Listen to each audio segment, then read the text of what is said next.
Innal hamdalillah nahmaduhu wa nasta'inuhu wa nastaghfiruh wa na'udzu billahi min shururi anfusina wa min sayyiati a'malina may yahdihillahu fala mudilla lahu wa may yudlil fala hadiya lahu. Asyhadu an la ilaha illallah wahdahu la syarika lahu wa asyhadu anna nabiyyana Muhammadan 'abduhu wa rasuluhu la nabiyya wa la rasula ba'dahu. Allahumma salli ala nabiyyina Muhammadin wa ala alihi wa sahbihi wa man walah. Ya ayyuhalladzina amanu taqullaha haqqa tuqatih wa la tamutunna illa wa antum muslimun. Amma ba'd, fa inna ahsanal kalami kalamullah wa khairal hadi hadi Muhammadin sallallahu alaihi wasallam wa syarral umuri muhdatsatuha fa inna kulla muhdatsatin bid'ah wa kulla bid'atin dhalalah wa kulla dhalalatin finnar. Alhamdulillahirabbil alamin. Pertama-tama yang paling utama, marilah kita panjatkan puji syukur kita kepada Allah Rabbul Jalali wal Ikram yang telah memberikan nikmat yang sangat begitu banyak kepada kita semua.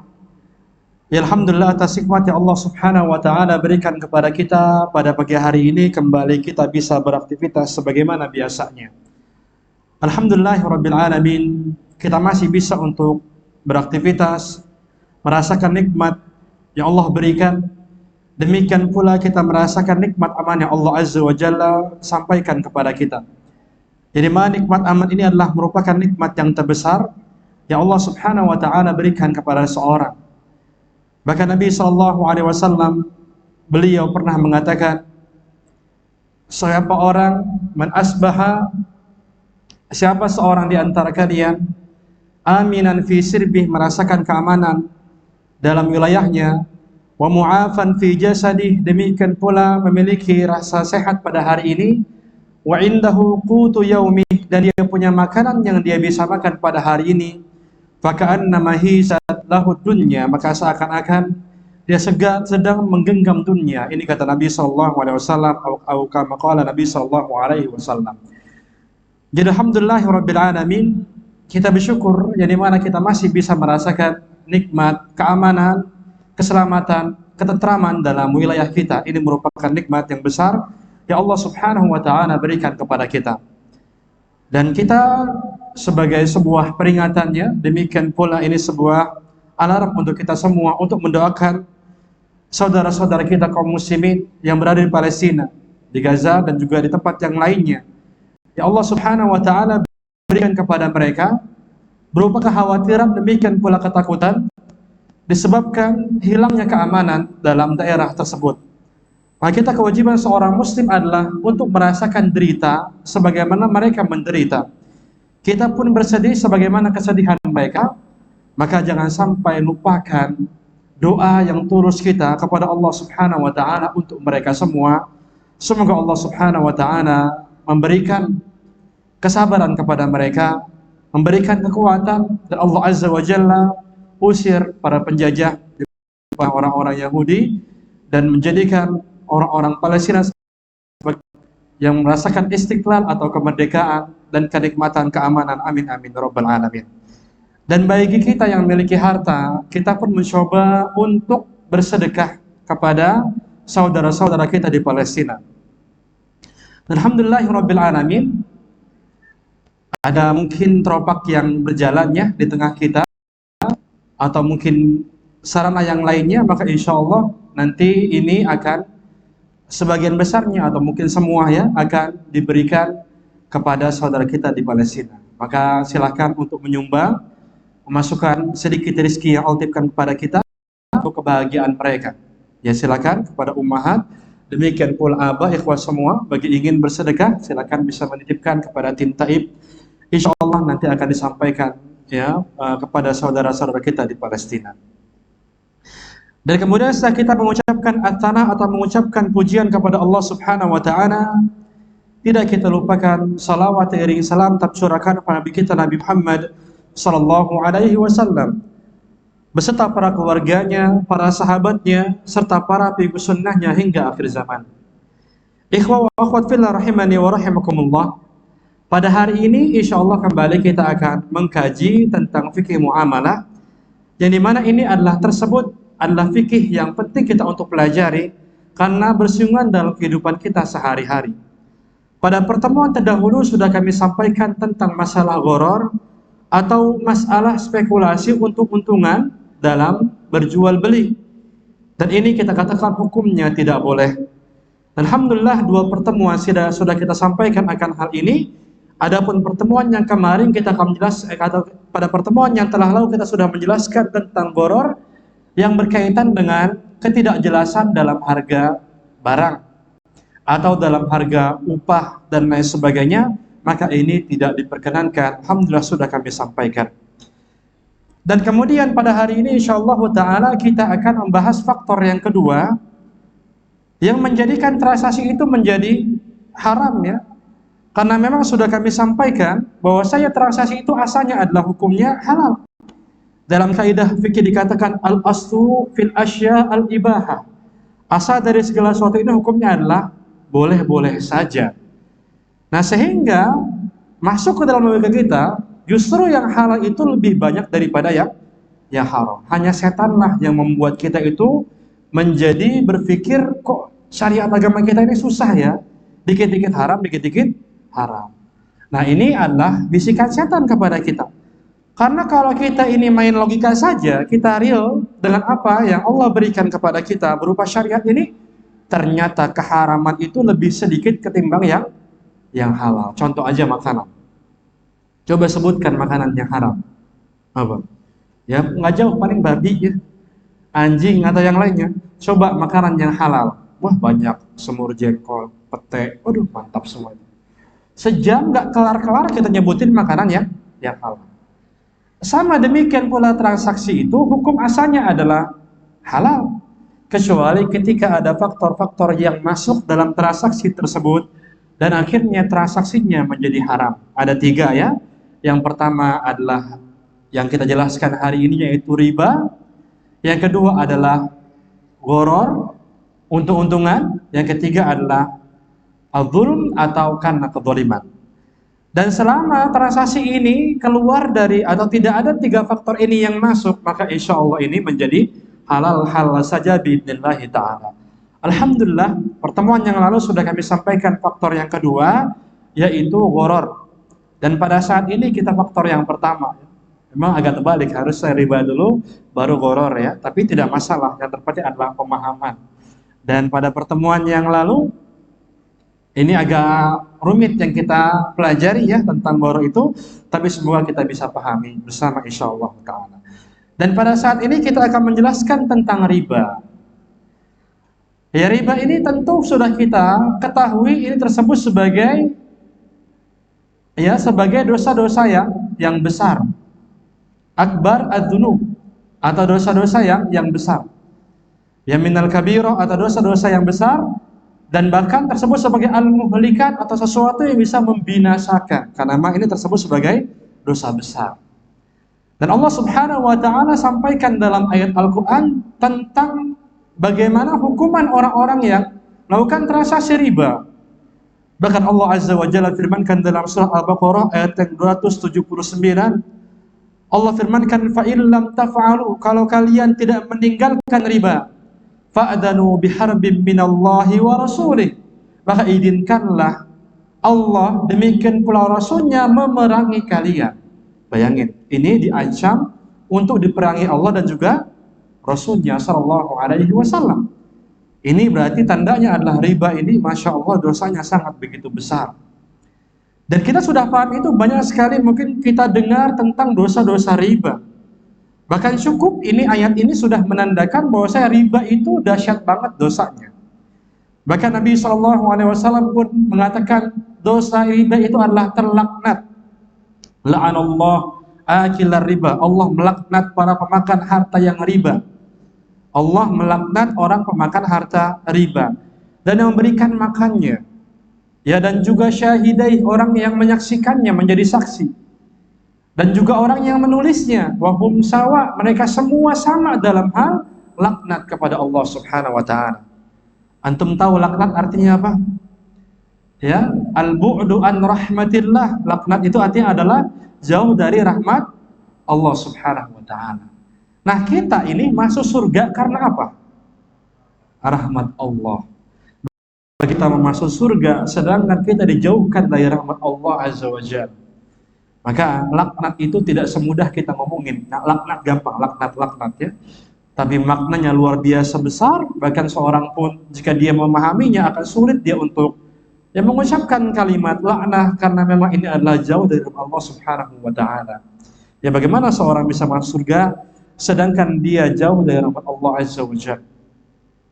Dan tidak hanya itu, orang-orang yang makan riba ini seakan-akan dia sudah memakan virus, yang akhirnya dia akan ketagihan dan bisa untuk menyerang orang-orang yang lainnya.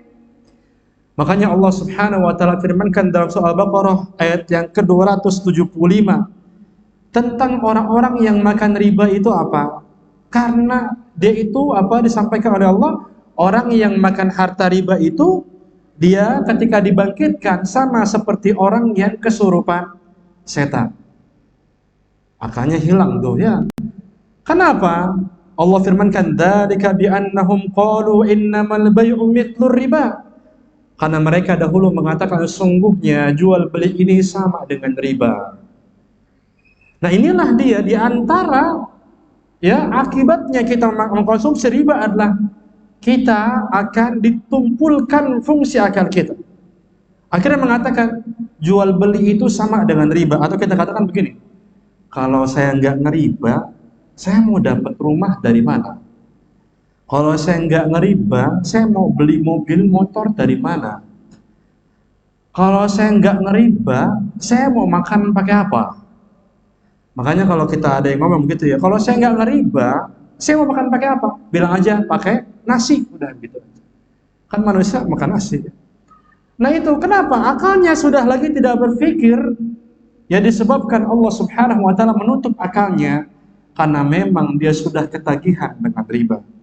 Ya inilah diantara akibat dari riba adalah fungsi akalnya itu akan berubah. Bahkan mengatakan innamal bai'u mithlur riba. Sesungguhnya jual beli ini sama dengan riba. Nggak ada bedanya. Ya, janganlah ketat-ketat amat orang radikal atau yang lainnya yang dikit-dikit haram, dikit-dikit haram. Ya, orang-orang di sana di Amerika sudah ngomong masalah bagaimana caranya naik ke atas bulan. Kalau kita orang-orang Islam masih ngomong ini riba apa enggak, ya biarkanlah orang-orang Eropa sana ngomongin tentang tujuan mereka bulan.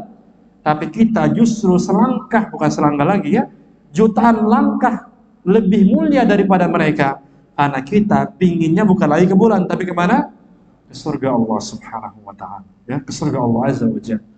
Jadi penting kita untuk terus mempelajari riba, karena memang ini adalah sesuatu hal yang bersifat dalam sehari-harian kita. Dan juga kalau kita itu sekali aja mencicipi, ini fungsi akal kita pun akan tidak berfungsi. Akhirnya diberikan nasihat, nggak mempan-mempan. Kemudian merasa terpuruk dalam kehidupannya. Ya padahal kita katakan semua orang itu pasti punya masalah, ya, punya masalah dalam permasalahannya masing-masing. Bahkan kita pun hidup itu adalah kita berpindah dari masalah satu ke masalah yang selanjutnya. Tapi beda ketika seorang sudah menikmati harta yang haram. Dia anggap hidupnya itu paling sengsara gitu. Aduh, saya kalau nggak minjem duit ini ke bank keliling atau misalkan riba, saya nggak bisa buat makan atau yang lainnya.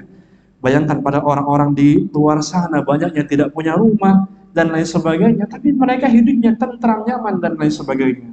Kenapa? Lagi-lagi disebabkan makan harta riba. Maka na'udzubillahi min dzalika, akan hal tersebut juga sangat begitu banyak ya tentang dosa-dosa riba itu, berzina dengan ibu atau yang lainnya, ya sangat begitu banyak. Dan kalaupun kita jelaskan maka satu pertemuan tidak cukup tentang pembahasan tentang akibat riba atau akibat dalam memakan harta riba. Dan insya Allah pada hari ini kita akan sampaikan tentang penjabarannya saja yang tentang riba, yaitu riba demikian pula macamnya dan contoh dalam kehidupan kita. Insya Allah Ta'ala. Apa sih riba? Riba itu dikatakan adalah az-ziyadah atau menambahkan, ya, menambah atau menjeda transaksi tertentu. Ya. Az-ziyadah wan nasi'ah fil makhsusah, atau menambah atau menjeda pada transaksi tertentu. Ini namanya adalah riba.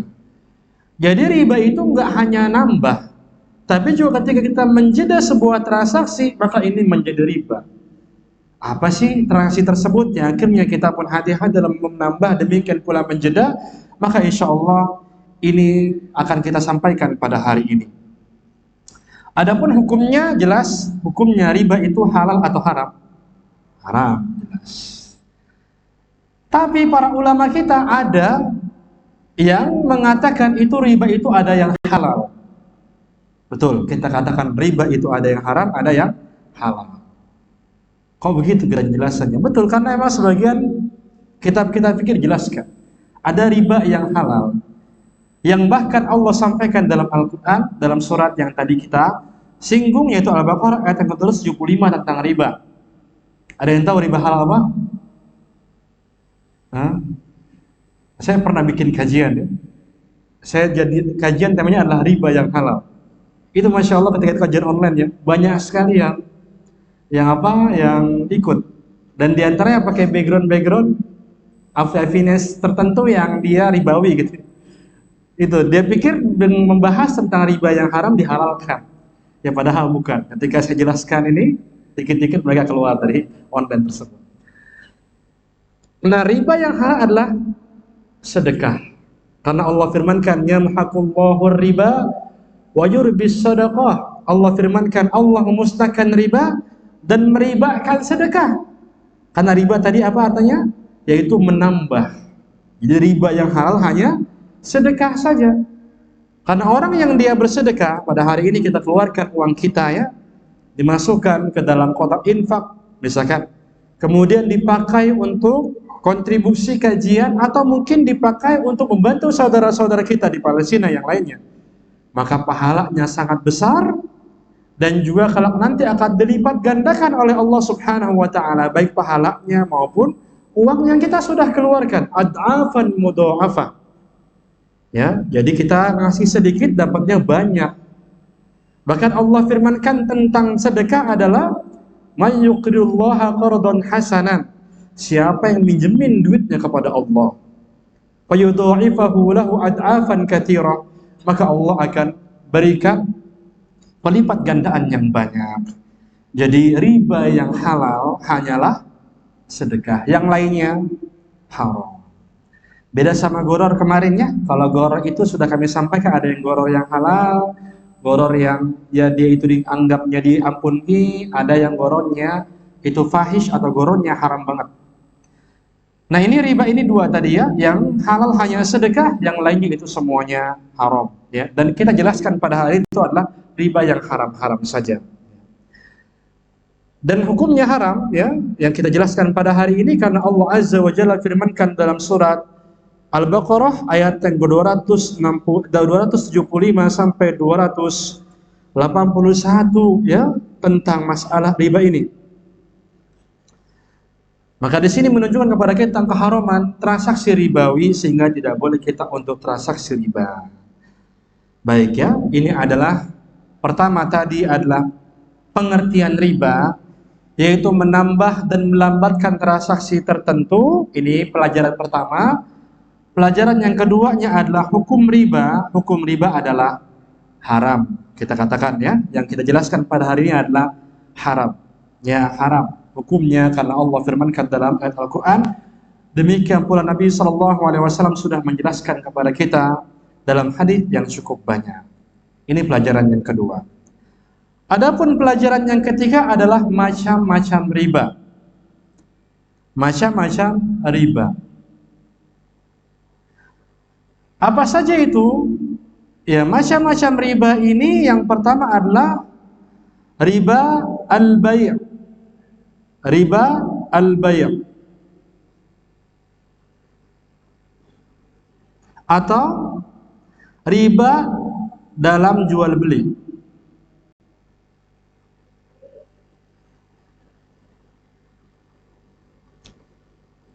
Ya, sudah?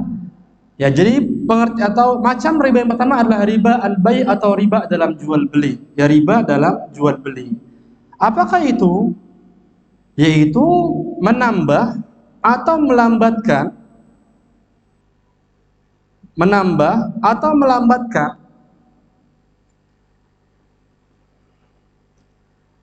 dalam pertukaran transaksi tertentu. Menambah atau melambatkan dalam pertukaran transaksi tertentu. Ini adalah riba al-bai'. Menambah atau melambatkan, menjeda ya, pertukaran dalam transaksi tertentu, yaitu dalam komoditi riba,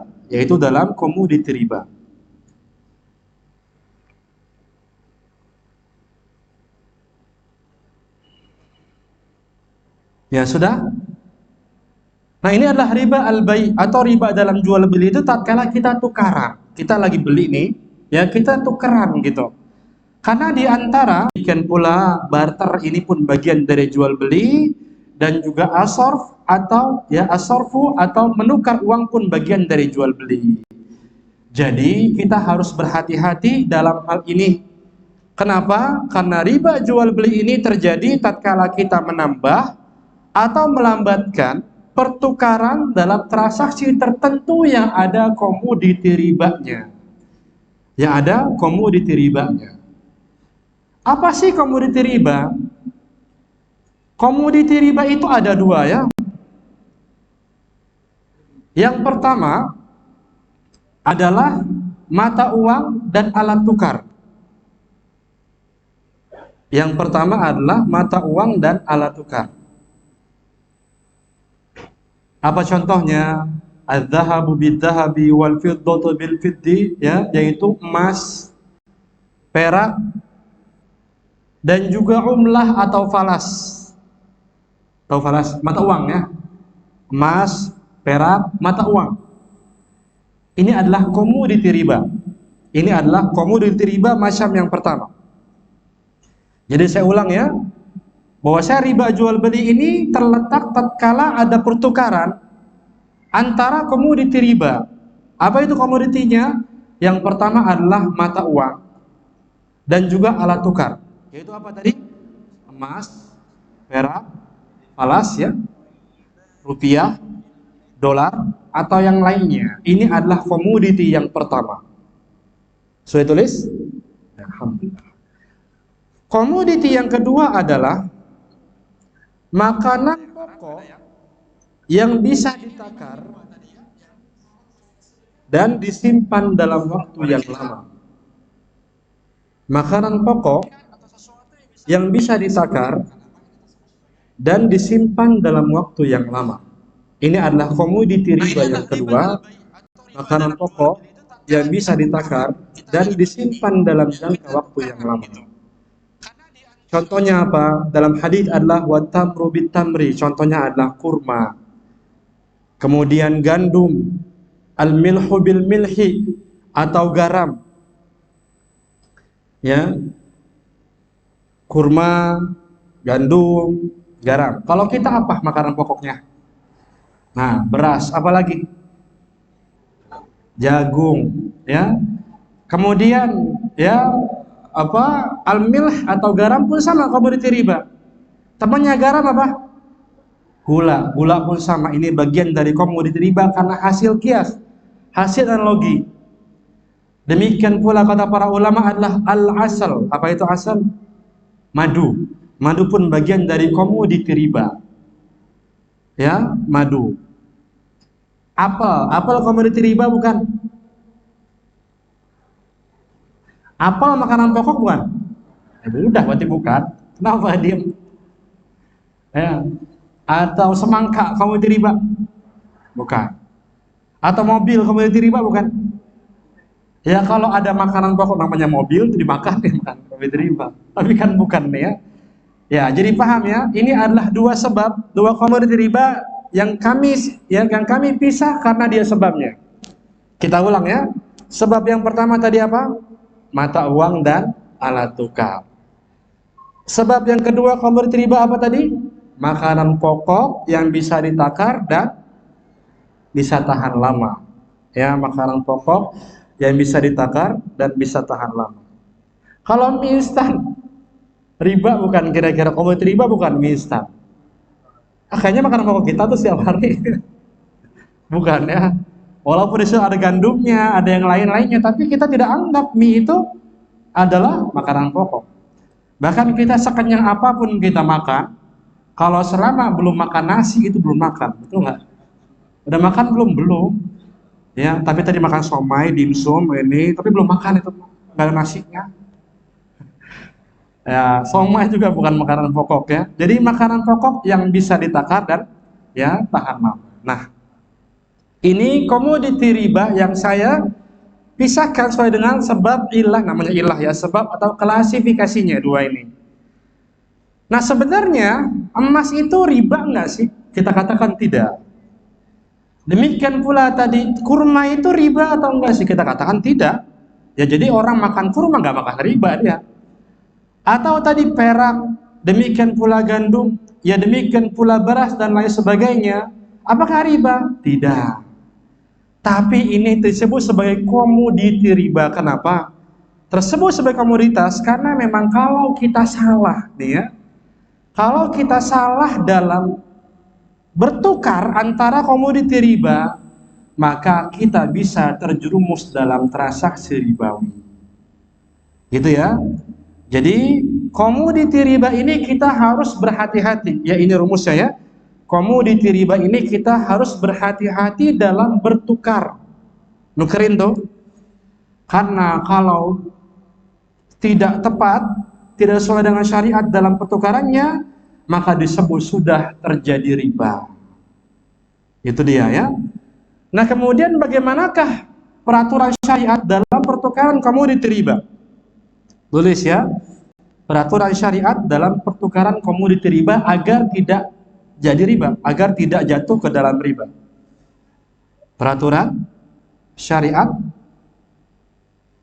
ya, peraturan syariat dalam pertukaran komoditi riba agar jangan sampai menjadi riba. Ya, sebenarnya ini hanya sekedar murojaah ya. Ini sudah sering kita dengarkan dari kajian-kajian ya, seperti Ustaz Irwandi, Ustaz kita, juga di sini Ustaz ya Suaidi ya, dan juga para asatidz yang lainnya sudah jelaskan ini hanya sekedar murojaah saja billahi ta'ala. Baik. Ya, kita jelaskan ya, apa sih peraturan syariat dalam pertukaran komoditi riba ini agar jangan sampai riba? Apa itu? Yang pertama, tulis ya, jika komoditinya sama atau jika barangnya sama atau komoditinya sama, maka harus terpenuhi dua syarat. Yang pertama adalah tidak boleh lebih. Yang kedua adalah harus kontan pada saat itu juga. Tidak boleh terjeda.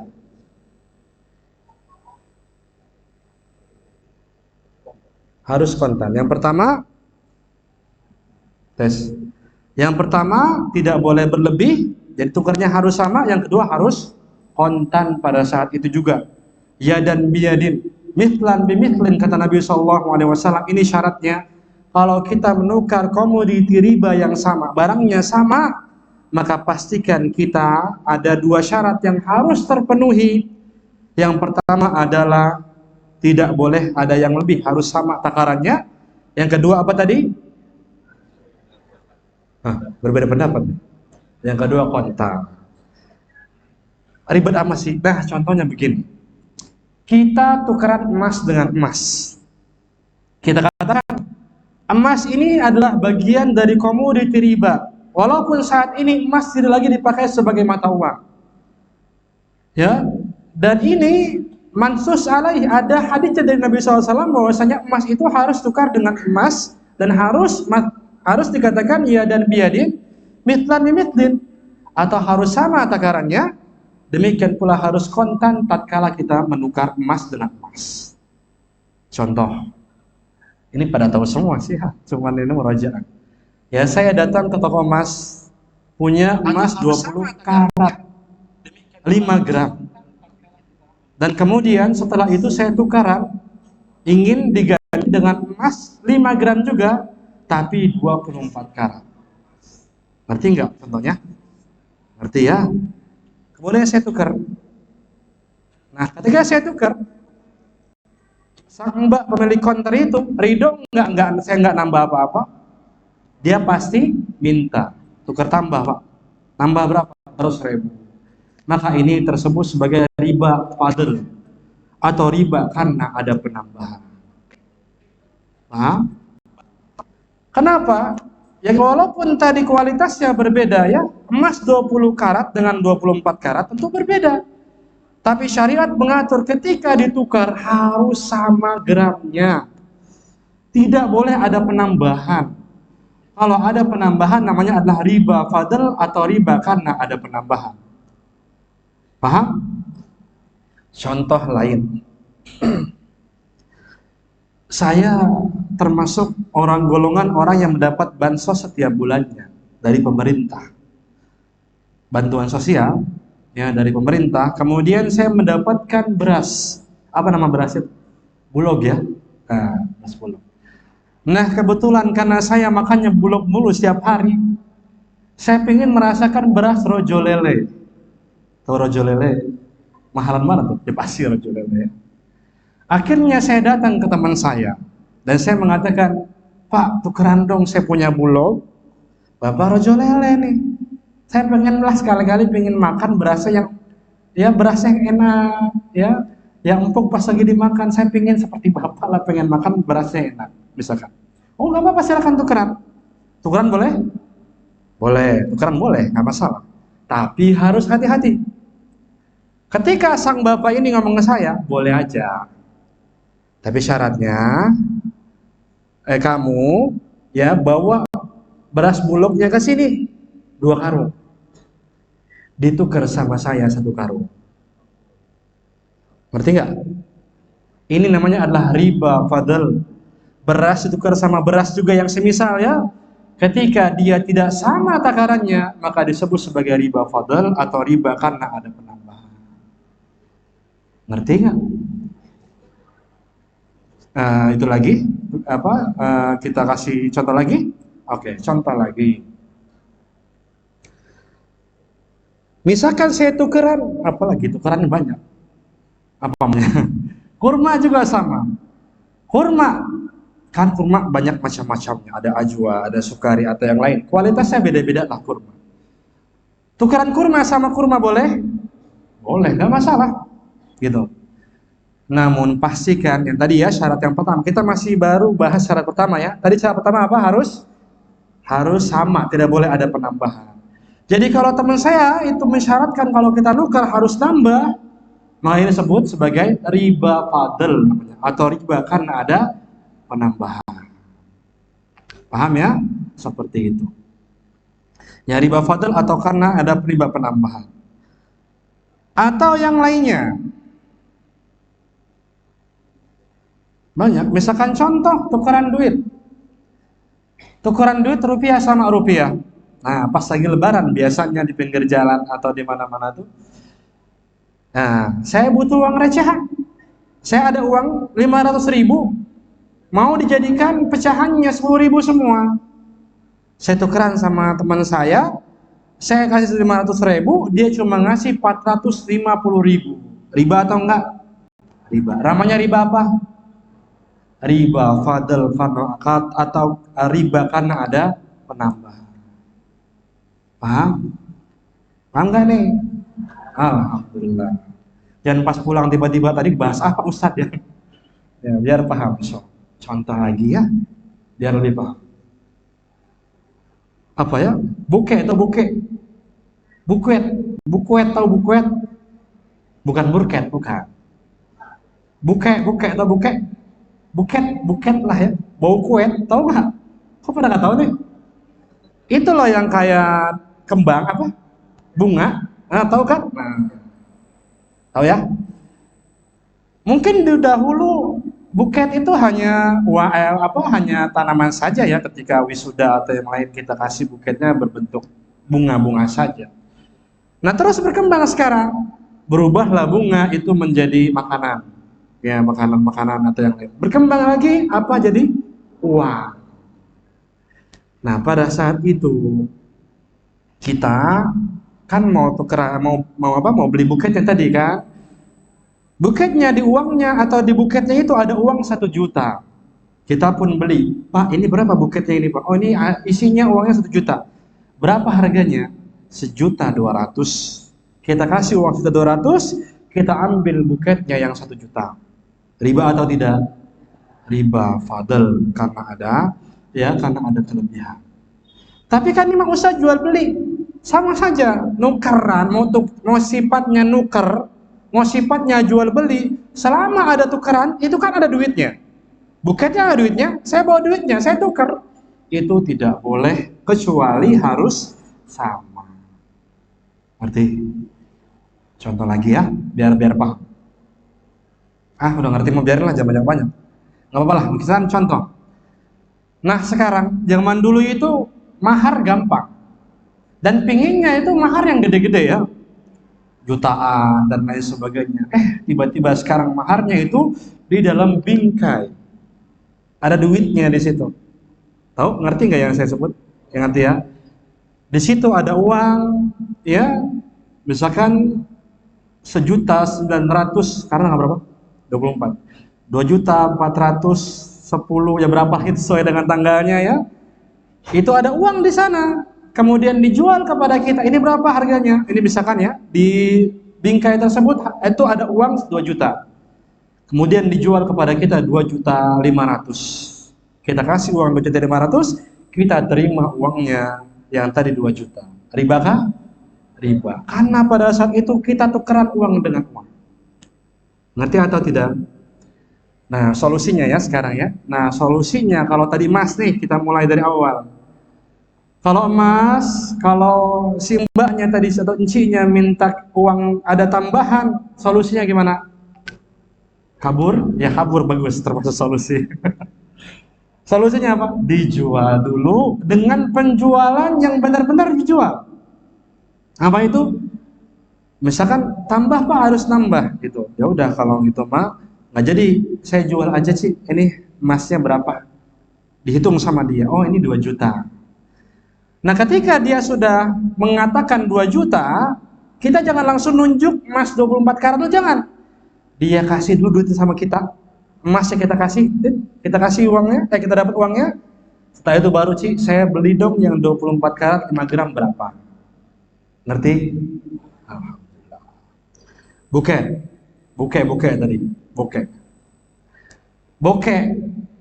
ya. Buket itu gimana kita solusinya? Ada yang tahu? Yaitu dengan sistem pre-order. Karena kalau pre-order nggak ada tukeran duitnya. Kan tadi kalau di display sudah ready uangnya, kan tukeran duit itu kan? Ya kan? Sepakat lagi kita nih. Ya kan ada duitnya, kita ada duitnya. Demikian pula tadi tukeran uang di jalan ya, itu kan duitnya ada.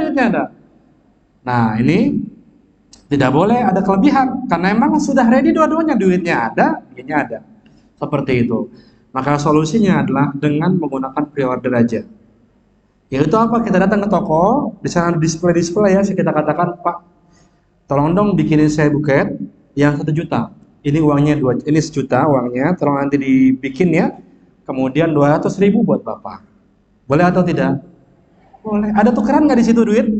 Tukeran pakai apa? Nggak ada. Saya ngasih duit doang, udah begitu. Demikian pula mahar tadi. Kalau mahar ada uangnya tadi, ya kita dengan menggunakan sistem pre-order. Kita kasih uangnya, ini tolong ya di bingkai, dimasukin dalam bingkai. Kemudian nanti ini uang jasanya sekian. Tidak masalah sama sekali, karena memang tadi ya komoditi riba itu bermasalah ketika ditukar. Ada tukerannya tuh, ini dengan ini tukar. Semacam itu. Paham ya? Nah, jadi syarat yang pertama adalah ketika komoditinya itu sama-sama, ya tadi beras dengan beras, uang dengan uang, rupiah dengan rupiah, dolar dengan dolar, madu dengan madu, ya sama madu juga ya. Misalnya madu, contoh madu merek ini dengan madu merek itu Ya para ulama kita mengatakan tidak boleh ada penambahan. Jadi harus sama takaran. Oh takarannya misalkan kita anggap misalkan takaran ya. Kita anggap misalkan kiloan lah. Misalkan di sini 500 mg harus tukar juga dengan yang kesamanya. Tidak boleh ada kelebihan karena ini adalah riba ya. Wallahu taala a'lam. Ini syarat yang pertama ya. Kalau kita menukar komoditi riba dengan barang yang sejenis, itu harus sama takarannya, tidak boleh berlebih. Syarat yang kedua tadi naon? Kontak. Nah, tadi kita sudah tukerannya, alhamdulillah syarat yang pertama, kita udah tahu nih, udah belajar. Oh iya ya, saya kalau tukeran uang nih sama orang, tidak boleh ada kelebihan. Begitu. Nah, maka udah tahu ilmunya tuh. Kalau tukeran duit 100.000 harus dengan 100.000 juga dan lain sebagainya. Saya udah tahu itu. Dan kemudian pada suatu hal, akhirnya saya bertemu dengan teman saya butuh recehan. Ya, saya ngomong sama teman saya, ya, aduh, saya butuh recehan nih, soalnya saya mau naik mobil angkot. Saya ada cuma 100.000 doang nih, nggak ada uang recehan. Antum punya? Tenang. Ya, dompet saya tebel. Recehan semua maksudnya. Akhirnya tukeran saya sama teman saya. 100.000-an ya. Antum ada kan? 10.000-an? Ada, tenang. Akhirnya dia pun mengeluarkan uang di dompet. 1, 2, 3, 4, 5, 6, 7, 8, 9. Lah, 10-nya lagi mana ya? Oh iya, lupa tadi kebeli sebelah misalkan. Kita udah ngasih 100.000, kemudian kita ngasih 90.000 dan kita katakan 10.000-nya besok ya. Oke, iya. Boleh atau tidak? Tidak boleh, namanya adalah riba nasi'ah namanya. Riba nasi'ah atau riba karena ada penangguhan, penjeda. Nah tadi kenapa disebut riba itu adalah menjeda transaksi tertentu? Nah ini dia, kalau komoditinya sama, pastikan kita tidak boleh ada jeda sedikit pun. Gitu. Sama dengan emas ya. Ya, sama dengan emas. Ketika kita tukeran emas pun sama, ini tidak boleh ada jedanya. Kalau tadi tukeran ya, sama isinya boleh. Misalkan contoh, umpamanya tadi saya katakan emas saya 20 karat, ditukar jadi 24 karat, boleh. Tapi besok ya ambil lagi emas, nah ini nggak boleh. Karena tidak terpenuhi syarat yang kedua, yaitu dia harus kontan pada saat itu juga. Paham? Contoh yang sering terjadi yang tidak dirasakan ya, wabil khusus biasanya para pedagang. Apa itu? Misalkan contoh, saya adalah seorang pedagang di tempat ramai, misalkan di tempat kajian. Kemudian setelah selesai kajian, akhirnya orang-orang pada beli ke saya. Dan kemudian ada seorang ummahat yang membeli kepada saya makanan 10.000. Saya buatlah 10.000 dan karena banyak orang yang sudah menanti, akhirnya makanannya sudah jadi. Kemudian ummahat ini memberikan uang kepada saya 100.000. Ya, tadi harusnya kembali berapa? 90.000. Saya buka laci saya, yang keluar lalar, belum ada duit ternyata.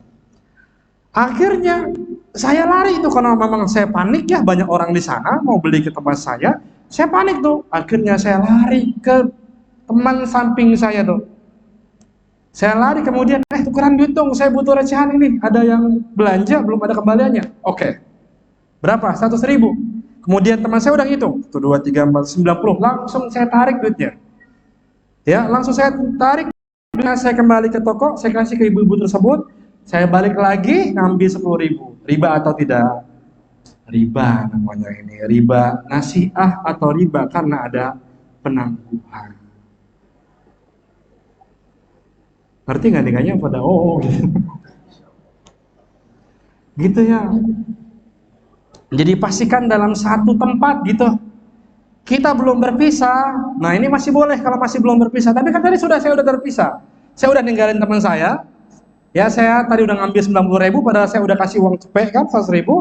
Saya udah ninggalin dia. Boleh saya ambil lagi 10.000-nya. Maka ini tersebut sebagai riba nasi'ah atau riba karena ada penangguhan. Begitu, ini tidak diperkenankan dalam ya syariat ya. Ya. Atau misalkan contoh lain beras tadi misalkan. Beras tadi Ya, contohnya adalah tadi bulog sama rojo lele. Akhirnya kita udah ngaji tahu apa? Tidak boleh menukar beras dengan beras kecuali takarannya sama. Oh iya benar, saya udah tahu nih ilmunya. Saya ngaji kemarin di masjid, kata Ustaz nggak boleh. Oke, yuk kita tukeran. Saya satu karung, ya Anda satu karung. Oke, sip. Akhirnya saya pun tukeran dengan teman saya, misalkan di depan rumahnya, atau misalkan di sebuah tempat lah ya, atau di rumah ya. Dan ternyata saya sudah bawa satu karung rojo lele. Ternyata teman saya itu hanya bawa setengah karung. Mohon maaf. Saya membawa satu karung bulog. Teman saya hanya bawa setengah karung, ya, rojo lele. Akhirnya ngomong sama saya, ayo tukeran. Lah Pak, ini setengah karung, setengah karungnya mana? Gampang, tukeran dulu, ntar saya ambil ke dalam. Ketika tukeran, ya, teman saya udah ngambil bulog saya, kemudian dia sampai ke dalam ngambil setengah karung lagi. Boleh atau tidak? Tidak boleh, karena ini riba nasi'ah atau riba karena ada penangguhan. Paham? Paham nggak nih? Alhamdulillah. Ya, biar paham gitu ya. Alhamdulillah. Jadi intinya ya, kalau komoditinya sama, barangnya sama gitu, pastikan kita dua syarat ya. Yang pertama adalah syaratnya itu harus sama takarannya. Yang kedua adalah harus kontan pada saat itu juga. Ngerti ya? Gitu. Tadi sama dengan tukar uang pun sama, itu harus kontan pada saat itu juga. Tidak boleh ada penangguhan. Demikian pula tidak boleh takarannya itu berbeda. Ini pun sama, tidak boleh takarannya berbeda. Kalau uang bukan takarannya ya, tapi nominalnya berbeda seperti itu. Di luar ya, ini di luar ini ya, pembahasan. Saya mau nanya. Saya ada teman. Teman ini dia punya teman namanya B. Saya punya teman namanya A. Dia punya teman namanya B. Si B ini terkenal dengan orang yang punya banyak duit recehan, misalkan. Si B teman baik si A. Saya nggak kenal sama si B. Akhirnya saya kenal si A. Antum kan kenal sama si B ya? Ini tolong dong, saya butuh recehan. Ini 1 juta, antum tukerin recehan 200-nya buat antum. Transaksi antara saya dengan si A itu boleh atau enggak kayak gitu? Boleh atau enggak? Saya ngasih 1.200.000 loh. Boleh atau tidak? Wah, berbeda pendapat nih para ulama IPB. Boleh atau tidak? Boleh. Kenapa boleh? Emang ada tukeran duit antara saya sama si A? Nggak ada, saya mau ngasih duit ke dia. Nggak ada tukeran. Kemudian si A akhirnya nuker duit saya 1 juta dengan recehan 1 juta semisal juga. Boleh atau tidak? Ada ribanya nggak? Alhamdulillah. Berarti ya, ini nggak masalah kalau saya tadi ada lebihnya ke si A, karena nggak ada di situ pertukaran uang. Nah, yang masalahnya antara si A sama si B nih, ada kelebihan atau enggak nih? Kalau ada kelebihan maka dia riba. Ya, riba apa nama tadi? Riba fadl atau riba karena ada penangguhan. Kalau ada jeda namanya riba apa tadi? Riba nasi'ah. Ya, riba karena ada riba tadi ya, riba karena ada penambahan ya. Nasi'ah ada penangguhan. Paham ya? Nah, ini kaidah yang pertama dibawakan oleh para ulama kita adalah jika komoditinya sama, barangnya sama, maka syaratnya harus dua, yaitu sama, demikian pula kontan. Ini untuk kaidah yang pertama. Kaidah yang kedua adalah jika komoditi atau barangnya berbeda, tapi satu klasifikasi, tapi satu sebab, maka harus terpenuhi satu syarat saja, yaitu harus kontan. Saya ulangi ya, jika barang atau komoditinya beda, tapi satu klasifikasi, satu sebab, ya, maka maka syaratnya adalah harus kontan. Cuma satu doang syaratnya. Aduh, pusing bagaimana ini ceritanya? Nah, begini ceritanya. Cerita mulu kita ya. Gini ceritanya. Contoh. Saya tukar emas dengan perak. Emas sama perak satu klasifikasi kan tadi kan ada dua klasifikasinya, masih ingat ya? Saya tukeran emas sama perak, itu tidak mesti nominalnya sama. Artinya kalau saya 1 gram, dia harus 1 gram, nggak mesti. Boleh berapapun. Tapi syaratnya harus kontan. Pada saat itu juga tukernya, emasnya mana, peraknya mana, begitu. Paham? Demikian pula duit, rupiah. Rupiah ditukar dengan dolar. Rupiah ditukar dengan dolar. Rupiahnya itu berapa sekarang? 14.000. Iyalah, itu kalau nggak lecek ya, dolarnya tuh. Misalkan rupiahnya 14.000, dolarnya $1. Kan beda nominal tuh kan, 14.000 sama 1 jauh banget. Boleh atau tidak? Boleh, yang penting harus kontan pada saat itu juga. Saya ngasih rupiahnya, Anda kasih dolarnya ke saya. Paham? Atau saya beli emas 500.000 dengan 1 gram. 1 sama 500.000 itu jauh. Boleh? Gak masalah kan, rupiah sama ini gak apa-apa. Tapi syaratnya satu, harus kontan. Maka inilah sebabnya tidak boleh kita membeli emas dengan cara online. Karena kan uangnya sudah kita transfer. Kemudian nanti emasnya nanti belakangan. Maka tidak boleh seperti ini, karena tidak ada taqabud, yang tidak ada jadan biadin, tidak kontan pada saat itu. Paham ya? Atau juga tadi misalkan kalau klasifikasinya kedua, contoh misalkan tukeran garam sama kurma, boleh? Boleh. Garamnya 5 kilo, kurmanya 1 kilo, boleh? Boleh. Tapi harus apa? Kontan pada saat itu juga. Ya, ini garamnya, ya ini apa ininya, dan lain sebagainya ya. Jadi intinya kalau komoditinya itu berbeda, barangnya beda ya. Barangnya beda, tapi satu klasifikasi. Tadi klasifikasi ya. Maka dia syaratnya cuma satu, itu harus kontan. Paham ya? Demikian pula tatkala kita menjual emas, membeli emas, kan kita pakai rupiah, kita dapatkan emas, ini pun boleh. Yang penting kita kontan pada saat itu juga, bayarnya cash, tempatnya di situ, tidak ada kreditannya. Paham? Demikian pula tatkala kita menjual emas, sama emas yang kita berikan, kemudian uangnya kita dapatkan. Dan memang Allah alam yang saya pahami ini adalah permasalahan ketika kita menjual emas ya di counter semut tahu, saya takut sebutnya rek soalnya semut bahasa Arabnya, bahasa Inggrisnya. Ngerti nggak ayah saya sebut?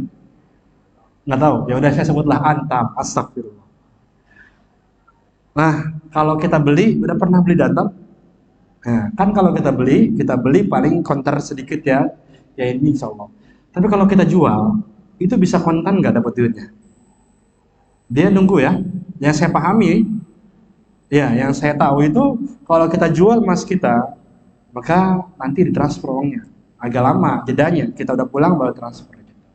Nah ini wallahu alam tidak diperkenankan dalam syariat karena tidak kontan. Jadi kalau mau ya kita sudah beli emas ya. Tapi kalau emang dia bisa kontan, tafadhol silakan. Tapi ini yang saya tahu aja ya. Yang saya tahu. Dan kalau emang seperti itu kita jual aja ke tempat yang lainnya aja ya. Yang kita anggap ini bisa kontan dan walaupun harganya lebih sedikit yang kita dapatkan, tapi tidak masalah, yang penting keberkahan pada itu. Ya demikian. Jadi intinya syarat yang kedua ini atau rumus yang kedua kata para ulama adalah kalau komoditinya beda, ya tapi satu sebab, komoditinya itu berbeda tapi satu klasifikasi ya, maka dia harus kontan. Ngerti? Alhamdulillah. Nah rumus yang ketiga ya, kalau komoditinya berbeda, komoditinya beda nih, komoditinya beda, klasifikasinya pun sama beda, maka tidak butuh syarat apapun. Contoh, tukaran duit sama garam, ya beli garam gitu mah, ya itu nggak masalah, mau dikontanin, mau diutangin, ya mau diapain itu nggak masalah ya. Tidak ada syarat-syarat di sana ya. Jadi syaratnya kontan ya, tadi syaratnya kontan sama harus sama takarannya ketika barangnya sama. Ya. Kalau klasifikasinya saja sama, barangnya beda, syaratnya satu apa tadi? Kontan aja. Nah, kalau klasifikasinya beda, monggo terserah kita mau bagaimanapun, kita bisa untuk menukarnya dengan cara yang kita inginkan. Demikian ya. Wallahu ta'ala ala alam ya. Kalau saya jelaskan lebih juga nanti akan ya terlalu banyak waktu, demikian pula akan nambah pusingnya. Ya sebagaimana biasa kita sediakan tanya jawab baik yang berkaitan dengan materi pada hari ini atau berkaitan dengan yang lain masalah fikih muamalah, monggo silakan.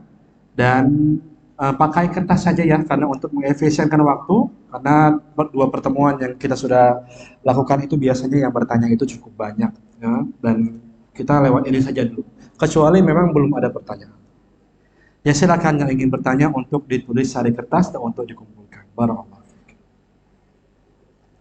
Ya. Belum ada? Iya, kalau belum ada coba ya ikhwan dulu. Nah, betul.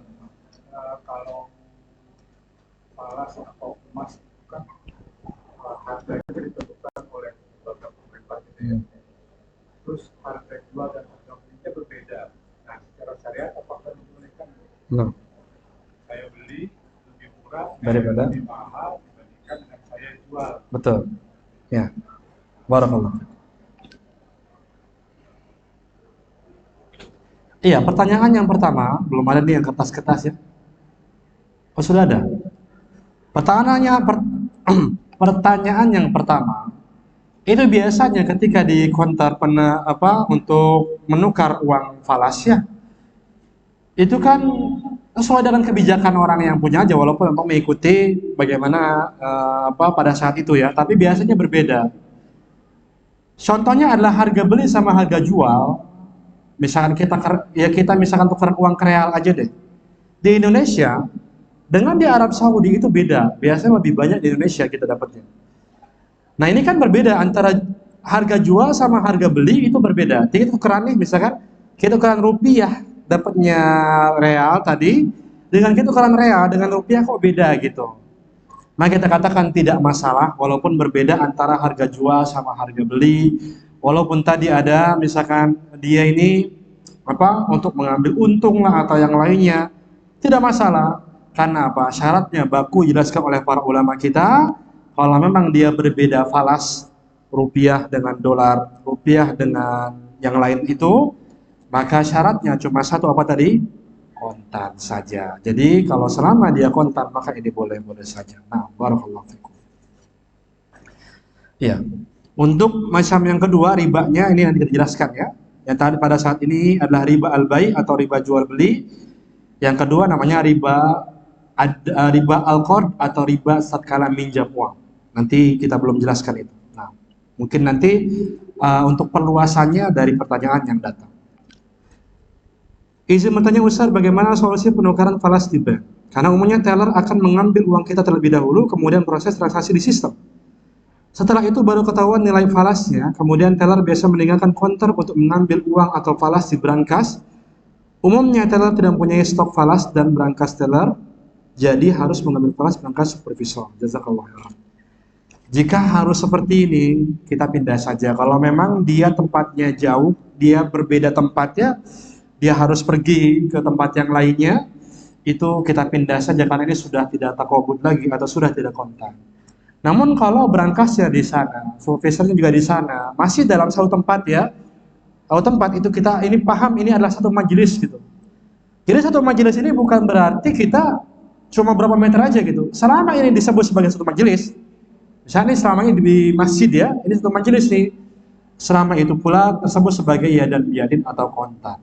Jadi kalau seperti itu, ya maka tadi kita katakan ini boleh kalau dalam satu majelis, tapi kalau tadi harus keluar dulu, ya misalnya supervisornya di luar atau yang lainnya, maka ini tidak diperkenankan. Atau kita tanya lagi, kapan kira-kira uangnya ready, nanti saya balik lagi. Begitu saja. Nah, barakallahu fikum. Ustaz, afwan izin bertanya, kalau pinjam uang dan kita bilang, tapi maaf saya tidak tahu kapan bisa membayarnya karena belum ada bayangan masukan. yang bisa untuk membayarnya, dan yang minjamkan bilang iya nggak apa-apa, kapan aja punyanya. Boleh nggak kalau begitu Ustaz? Boleh nggak kayak gitu? Ya, jadi seorang meminjamkan uang tidak ditentukan temponya kapan. Ya, kapan mau bisa bayarnya? Nggak tahu ya, saya duitnya aja nggak belum punya gitu ya. Mungkin nanti kalau suami pulang kapan nggak tahu juga sih ya. Ya, ya pokoknya begitulah pokoknya. Ya udah nggak apa-apa gitu. Nah, ini tersebut sebagai gharar dalam transaksi yang tidak boleh, karena sudah kami sampaikan ya, tidak boleh tidak menetapkan hutang piutang.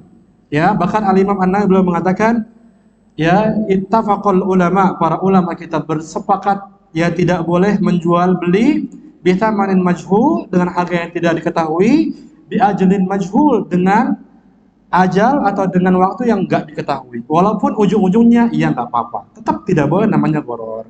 Jadi gini aja, insya Allah nanti saya akan kembalikan akhir bulan, mudah-mudahan gitu ya, tanggal 30. Udah begitu aja. Ketika di akhir bulan belum ada duitnya, bilang, mohon maaf, saya belum ada ini uangnya, bagaimana ya? Oh ya udah nggak apa-apa. Nah, nanti aja di apa, duit bayarnya tanggal 30 lagi aja bulan besok. Nah, seperti ini kan.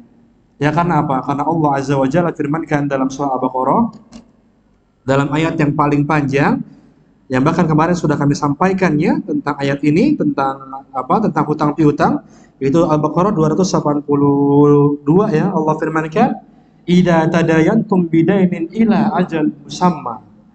Apabila kalian itu ngutang, maka tentukan musamma, ajalnya itu kapan, waktunya kapan, begitu. Jadi nanti khawatirnya kalau enggak seperti ini, yang nagih canggung, ya kan? Kemudian yang punya utang galak kadang-kadang kan. Ya itu. Makanya tentuin aja lah udah. Ini lebih transparansi buat kedepannya, biar enak, ya. Dan nanti khawatir jadi amnesia semua. Kita diminta, kamu siapa ya? Atau yang lainnya. Nah, ini dikhawatirkan seperti itu. Wallahu a'lam. Tentukan ya ininya. Kalau beli makanan, misalnya beli bakso yang benar itu bayar dulu baru makan, makan dulu baru bayar. Ya, sebagaimana kebanyakan di lapangan. Antum bagaimana? Nah, kalau kita bayar dulu baru dapat baksonya, itu lebih utama. Ini adalah jual beli ya. Kita kasih uangnya, kita ambil baksonya, kita makan, itu lebih utama. Namun, ketika kita membayarnya belakangan, boleh atau tidak? Boleh. Tapi kalau keselak mati, ahli warisnya harus bayar. Iya, makan bakso kan lagi senang, belum bayar lagi keselak mati gitu kan. Harus bayar tuh ya, jadi hutang gitu yang nanti bisa membuat orang tidak masuk surga. Nah, gitu. Jadi intinya kalau kita belum bayar, barang yang sudah kita gunakan, pakai dan lain sebagainya, namanya akan jadi hutang piutang. Ya, jadi boleh-boleh saja, cuma jadi hutang piutang gitu. Ada seorang yang minjam uang, tapi saya tidak punya uang kontak, tapi saya punya emas. Emasnya harganya 3 juta, kemudian dijual laku 2,5 juta. Lalu uang yang 2,5 juta saya kasih ke orang yang saya pinjam, kemudian saya pinta dibayar seharga emas yang di awal 3 juta. Boleh kayak itu? Barakallahu fiik. Nah, yang semacam ini harus kita hindari ya. Yaitu apa? Dalam kaidah fikih dikatakan al-qada ala suratil ada. Al-qada ala suratil ada, atau membayar itu sesuai dengan yang kita pinjamkan. Membayar sesuai dengan yang kita pinjamkan. Kalau kita itu minjemin uang, kalau kita minjem sama orang lain, minjemin emas, balikinya emas. Kalau minjeminnya emas, balikinya duit, pasti ada kelebihan. Ya? Karena tentu ketika kita dipinjamkan, nominalnya rupiahnya itu paling berapa? Kita nanti akan ada kelebihan. Sedangkan dalam kaidah dikatakan kullu qaddin jarra naf'an fahuwa riba. Setiap hutang piutang uang atau emas ya, ada kelebihan, ada manfaatnya, maka itu riba. Jadi ibu-ibu, di antara kamu plase riba yang terjadi masyarakat kita adalah minjemnya duit, balikinnya emas. Ini nggak boleh. Ya, jadi kalau mau seperti ini, udah kasih aja mas. Ini mas silakan nanti ini jual, mau diapain, mau digoreng aja tuh mas. Yang penting balikin ke saya sesuai dengan ini 3 gram ini. Udah gitu aja. Tidak perlu kita kasih emas ya 3 gram. kemudian nanti balikinnya berbentuk uangnya, nah, ini beda nih.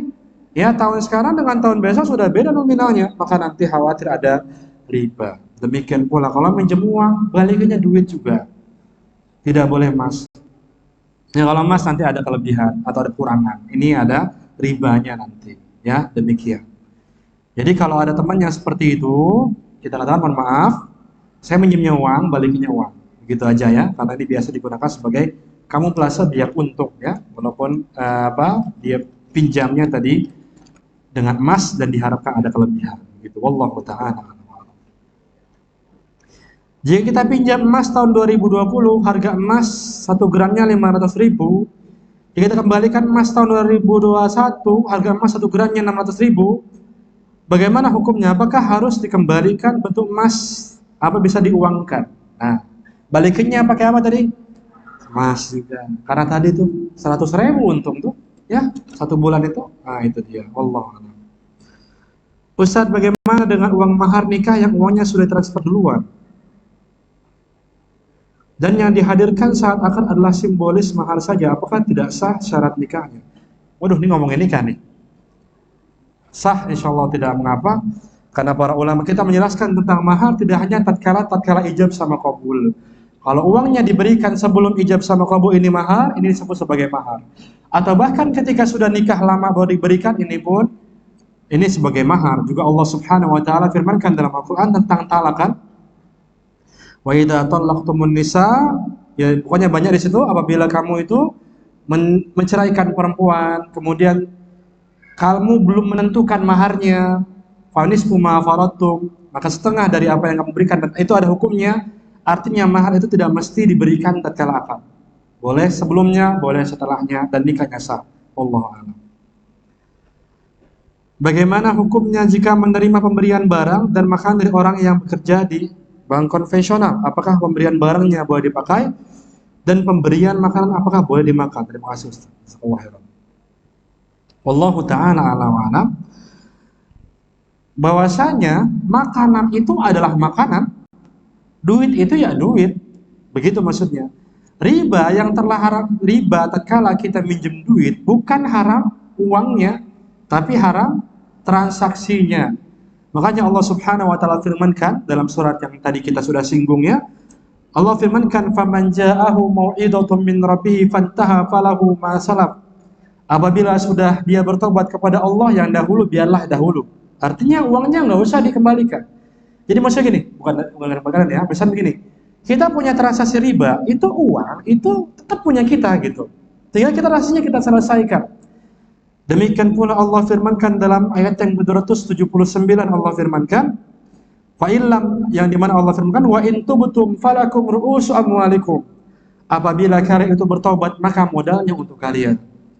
Jadi misalkan contoh kita itu membeli mobil dengan cara riba. Apakah mobilnya riba? Enggak. Yang riba apa? Transaksinya harus kita selesaikan. Mobilnya halal kita pakai, namun transaksinya harus kita selesaikan. Baik kita jual atau yang lainnya, ini harus diselesaikan. Ini dia. Ini yang pertama. Yang kedua adalah para ulama kita menjelaskan sebuah kaidah yang dimana mereka mengatakan adalah al-kasbul muharramu fahuwa muharramun ala kasibihi duna man akhadahu biwajhin masyru'. Atau dikatakan harta haram itu hanya haram bagi pelaku transaksi saja, bukan bagi orang yang mendapatkannya dengan cara yang halal. Jadi misalkan contoh, ada seorang pencuri, ya habis ngegarong rumah orang, mencuri rumah orang, datang ke kedai kita minum kopi, dia bayar dengan uang itu. Kita katakan, ya kan namanya kita dengan dia kan jual beli biasa, gitu. Haramnya buat dia, buat kita ya enggak, karena ini adalah uang biasa saja. Jadi demikian Allah Ta'ala alam, secara hukum asal pemberian barangnya itu boleh kita gunakan, demikian pula makanan mereka itu boleh kita makan. Ini secara asal. Namun al-wara' atau ketakwaan kepada Allah, menghindari harta haram, ini jauh lebih utama. Apalagi kita khawatir ya, nanti khawatir saya kecipratan atau bagaimana, kita khawatir, sudah baiknya tatkala kita sudah menerima, kita berikan kepada orang yang lain. Ini lebih utama ya, takwa kepada Allah, takut dengan hal tersebut. Nah, barakallahu fikum. Ustadz mau tanya, hukum belanja online, kita bayar dan barangnya belakangan. Contoh Tokopedia, banyak Shopee semua ya. Ya, haram atau tidak kira-kira? Kalau kita haram setiap hari lagi kita belanja di situ ya. Kita kata apa? Boleh. Jadi ini adalah jual beli biasa hanya karena udzur di sana, udzurnya jarak. Maka di sini ya ada waktu untuk menunggu, itu nggak masalah. Jadi uang kita kasihkan ke mereka ya, ditransfer, kemudian uangnya belakangan. Dan memang uang kita mengedap di rekber ya, rekening bersama. Ya, dari rekening bersama dari itu ya. Maka di sini memang para asatid atau para pemangku fikih muamalah kontemporer ini berbeda pendapat tentang rekening bersama itu. Karena dikhawatirkan duit yang mengendap akan dipakai oleh penyedia. Kemudian menjadikan kita bonus ada gratis ongkir dan lain sebagainya. Tapi dalam peraturan Bank Indonesia yang saya sudah pelajari, yang saya sudah baca, ini dikatakan tidak boleh digunakan untuk yang lainnya, sehingga menunjukkan transaksi online itu hukumnya boleh-boleh saja. Jadi ini nggak masalah, kita beli uangnya duluan, bayarnya barangnya belakangan sampainya, ini tidak masalah. Demikian pula COD pun tidak masalah, uangnya belakangan, barangnya juga belakangan, sama-sama itu nggak masalah, ya. Tapi permasalahannya adalah ketika menggunakan sistem dropship itu baru bermasalah. Karena yang warna orange, yang warna orange tahu kan? Yang apa tuh? Ya Shopee lah, udah disebut aja lah. Ribet banget ngomongnya. Kadang-kadang takutnya ntar, aduh, nah kan di situ ada kalau kita beli ya, tinggal dikasih checklist aja kan, menjadi dropshipper, tahu kan? Nah, ini gampang banget. Kita nggak punya barang, kita jadi dropshipper aja. Jadi ada orang yang beli barangnya kita, kemudian kita beli ke tempat yang lainnya, begitu. Padahal kita nggak punya peraginan pada orang tersebut. Ini jadi masalah. Kalau kita sebagai reseller, dropshipper, kita adalah agen suppliernya, kita ada kerjasama, nggak masalah. Nggak masalah, COD itu nggak masalah. Cuma masalahnya kalau kita itu tidak ada akad peraginan pada supplier itu. Kita sebagai dropshipper nggak ada suppliernya. Akhirnya ketika ada yang membeli, kemudian kita cari orang yang ngejual.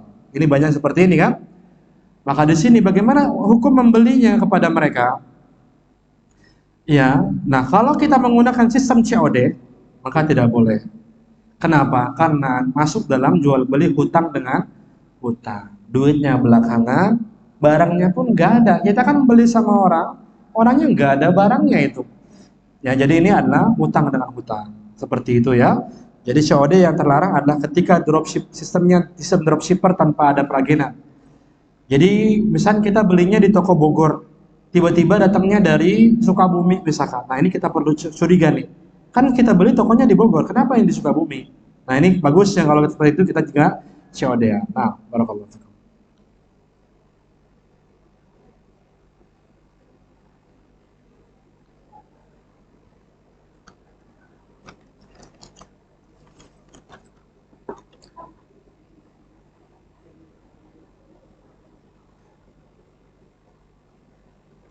Ya, kita yang ini dulu ya, sesuai dengan tema dulu.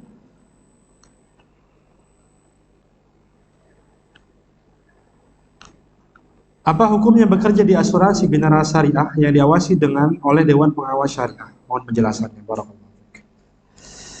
Ya, dilihat dengan apa akad-akad yang terjadi. Karena Dewan Syariah, pengawas Dewan Syariah itu, Dewan Syariah Nasional dari Majelis Ulama Indonesia. Jadi setiap yang saya tahu ya, setiap Dewan Syariah itu memiliki kuasa atas dua perusahaan. Dia jadi Dewan Syariah di perusahaan itu misalkan. Yang saya tahu ya. Kemudian ya kadang-kadang seperti itu, kita hanya sekedar mengeluarkan ini fatwanya. Adapun untuk aplikasinya diserahkan kepada mereka. Nah ini khawatir akadnya berlangsungnya tidak sesuai dengan syariat. Begitu. Jadi tergantung akadnya saja. Bagaimana? Kalau akadnya memang asuransinya takaful atau ya takmin atau asuransinya yang halal, kemudian memang benar-benar sesuai dengan syariat, maka tidak mengapa. Namun jika akadnya tidak, maka tidak boleh ya. Maka di sini terlalu prematur kalau saya untuk menjelaskannya karena tergantung dengan akad yang berjalan. Wallahu a'lam. Ada seorang suami bekerja di lembaga keuangan, bagaimana hukumnya Ustaz? Sedangkan istri sudah sering mengingatkan untuk resign di tempat kerjanya, untuk mencari lebih baik lagi, tapi suami belum mau Ustaz. Semakin istri berdoa untuk kebaikan suaminya, di tempat kerjanya dia makin naik pangkat. Masya Allah. Semakin istri berdoa untuk kebaikan suaminya, ditempatkan kerjanya naik pangkat. Ini istrinya doain naik pangkat, apa gimana ini? Yang terpenting adalah seorang istri itu wajib dia untuk memberikan peringatan kepada suaminya, karena inilah yang dilakukan oleh para salaf. Mereka ketika suaminya pergi mengatakan, kami tidak khawatir dan kelaparan, yang kami khawatirkan adalah keharaman. Ini adalah istrinya para salaf. Nah, sehingga terus motivasi, demikian pula terus kita mendoakan agar suami bisa resign kalau memang kelembagaan keuangannya tidak syariah, ya semacam ya pokoknya dia itu sistemnya kapitalis atau yang lainnya tidak syariah, maka bagusnya untuk keluar. Terus kita berikan nasihat, berdoa, dan tegur dia dengan cara yang baik, maka semoga Allah Subhanahu wa Ta'ala memberikan hidayah untuk dia, demikian pula kita semua ya. Dan uang yang dia berikan kepada kita tadi sama dengan kasusnya tadi ketika ya itu makanan sama barang dari bank konvensional tadi ya. Ini sama kasusnya, selama istrinya itu dia menasehati, kemudian dia pun tidak ridho dengan pekerjaan suami, maka baginya tadi ya karena mendapatkannya dia hadiah dari suami, maka dianggap ini hukumnya berbeda ya. Namun tadi yang lebih utama adalah takwa, hanya menerima yang cukup untuk makan saja atau yang lainnya. Tidak dipakai untuk shopping atau yang lainnya begitu. Wallahu ta'ala a'lam. Bagaimana jika kita membenci atau menjauhi riba, namun orang tua saya tanpa izin memaksa saya untuk menjadi penjamin hutang ribanya? Ya jangan dikasih. Ya jangan dikasih. Ya membenci, ya kamu jadi penjamin boleh, ya nggak boleh kayak gitu. Ya jangan mentang-mentang membenci mengatakan oh nggak apa-apa. Gitu. Upayakan untuk tidak ikut serta dalam riba agar mereka bisa bertobat kepada Allah Subhanahu Wa Taala. Karena memang manusia itu kebanyakan ya mencari uang itu tidak untuk bisa untuk hidup ya, tapi untuk mengikuti gaya hidup gitu. Akan minjam ini, minjam itu dan lain sebagainya.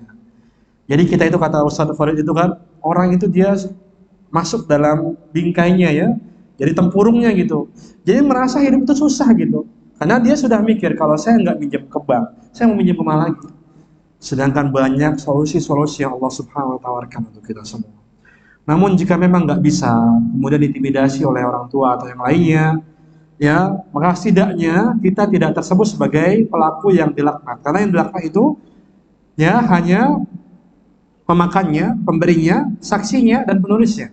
Nah, sedangkan kita bukan saksi pada saat itu, ini hanya sebagai penjamin. Kalau ada apa-apa kita yang dipenjara, udah gitu aja. Jadi seperti itu, dan kemudian kita masuk dalam dosanya ta'awun atau bekerja sama dalam keburukan. Nauzubillahi min dzalik.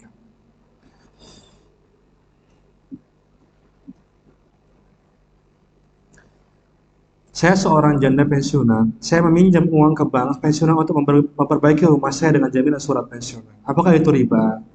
Ya, saya tidak tahu karena memang akadnya tidak tergantung akad ya. Bagaimana itunya?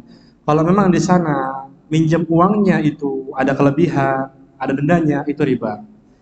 Kalau memang kita minta ke bank untuk bukan pembiayaan, tapi pembelian, dia beli barang-barang, dia juga ya memberikan apa, menyiapkan tukang-tukang yang untuk membangun, misalkan kita beli dari dia, maka boleh, tergantung dengan akadnya. Kalau akadnya jual beli dengan bank tidak masalah, tapi kalau akadnya pinjam, pastikan tidak ada bunganya, tidak ada kelebihannya. Kalau ada, maka ini riba. Dan ya kalau rumah mau ambruk atau yang lainnya ya, maka justru banyak orang-orang yang tidak punya rumah. Tapi mereka bersabar akan itu semua ya. Dan maka mudah-mudahan dengan ini Allah memberikan solusi buat kita. Adapun kalau sudah terjadi maka mau tidak mau kita untuk menyelesaikannya. Ya, semoga Allah mudahkan. Kalau belanja online barangnya transfer, barangnya datang belakangan. Oh ini sudah. Jika kita menitipkan kue atau barang di toko atau kedai dan kita menerima hasilnya sesuai dengan yang laku terjual, bolehkah atau tidak? Boleh, nggak apa-apa. Jadi kita nitip ke orang lain, Pak tolong jualkan ini buat Bapak sekian. Kemudian nanti saya balik lagi yang dibeli kita yang hitung.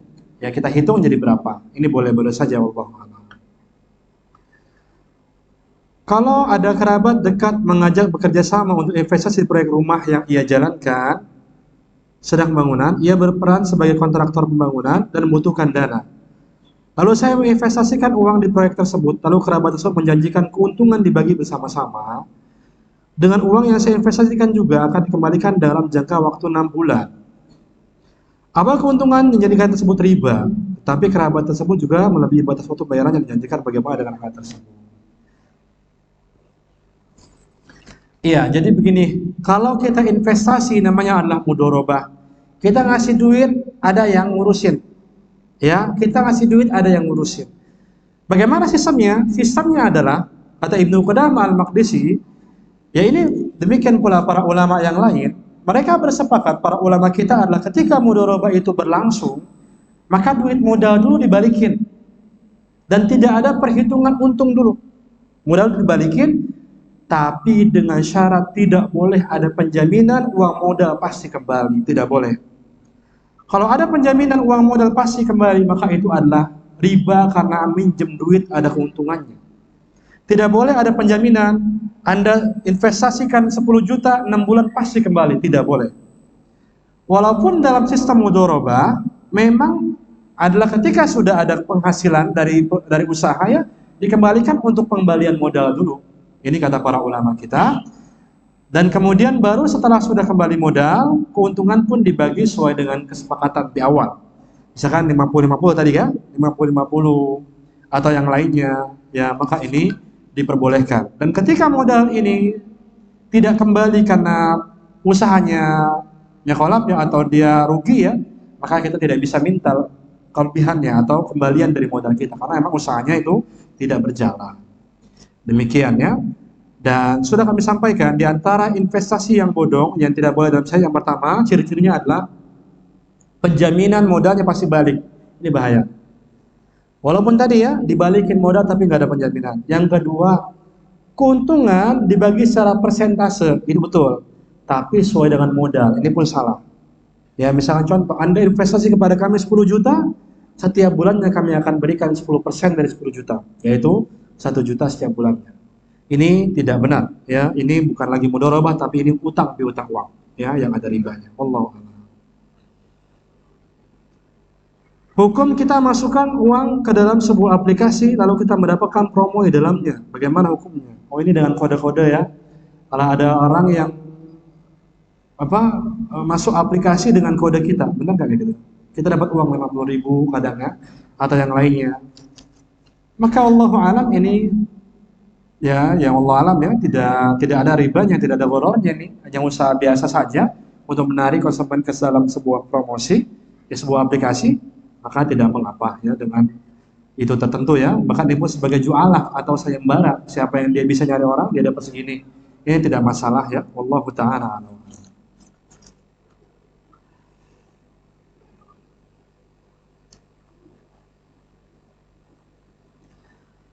Selama hidup suami rahimahullah bekerja sebagai PNS pajak. Ya, doakanlah yang terbaik untuk suami ya, agar Allah memberikan pengampunan untuk beliau, demikian pula kita semua. Kemudian ditanyakan, apakah harta yang selama ini kami dapatkan tidak dirahmati oleh Allah Subhanahu wa taala? Ya, al-muks atau pajak yang Nabi mengatakan la yadkhul al-jannah ashabu al-muks, tidak masuk ke dalam surga orang yang memungut upeti. Ya, upeti dengan cara yang kasar gitu. Jadi emang al-muks itu bukan pajak aja. Setiap orang narik duit orang lain dengan cara pemaksaan, namanya adalah muks, yang dikatakan tidak masuk ke dalam surga. Pemaksaan. Makanya kalau kita buka dalam kitab muamalah kontemporer harta haram, muamalah kontemporer ya, Ustadz Erwandi. Di situ beliau jelaskan tentang pajak kontemporer. Itu beliau jelaskan tentang pajak. Ya, silakan baca kalau ada kitabnya. Di sana beliau sampaikan para ulama yang membolehkan pajak, para ulama yang melarangnya. Dan akhirnya beliau sampaikan di buku itu, beliau sampaikan sekarang tinggal kita menentukan pajak yang ini maknanya ya, pajak di Indonesia itu masuknya kemana? Apakah ada pemaksaan? Karena ada syaratnya ya, pajak yang dikatakan halal itu yang pertama adalah harus dalam keadaan genting, kemudian harus kembali real, ada bentuknya ya, misalkan pembangunan jalan dan lain sebagainya. Kemudian harusnya hanya orang kaya saja, orang miskin tidak ada kewajiban dan lain sebagainya. Nah ini kita lihat ya, pajak apakah seperti itu? Yang kita khawatir nanti malah dibeliin mobil apa? Ya begitulah ya. Nah maka di sini wallahu alam ya, bagusnya kita ikutin saja apa yang difatwakan oleh para asatidz kita tentang pajak ini, maka baiknya adalah pekerjaan yang lain. Namun kalau sudah, maka kita banyak taubat saja sama Allah Subhanahu wa taala, dan harta yang dia tinggalkan ini halal buat kita tadi ya, pembahasannya tadi sudah 2 kali, dan kita banyak sedekah saja ya untuk kita, demikian pula untuk suami. Demikian pula harta warisnya ini halal insyaallah taala. Allah taala. Apakah uang yang kita depositkan itu hukumnya haram? Misalkan kita punya deposit 100, pasti ada bunganya riba.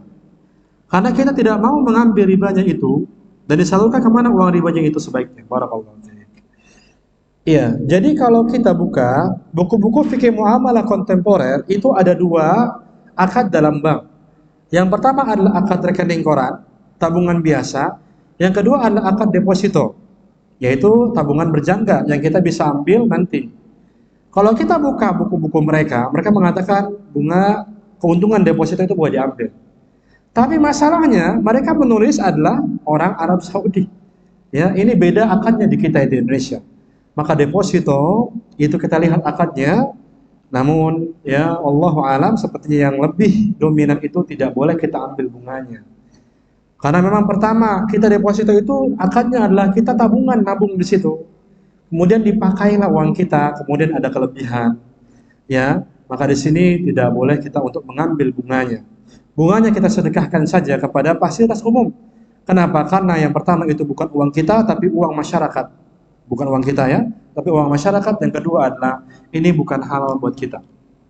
Jadi kita fasilitas umum, misalkan contoh pembuatan jalan, MCK, lapangan atau yang lainnya. Ya, demikian ya. Namun tadi tentunya kita lihat akad yang terjadi.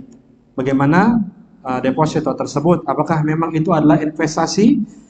Jadi mana investasinya mudharabah misalkan akadnya? Nah, lihat dulu, adakah kita untung ruginya di sana?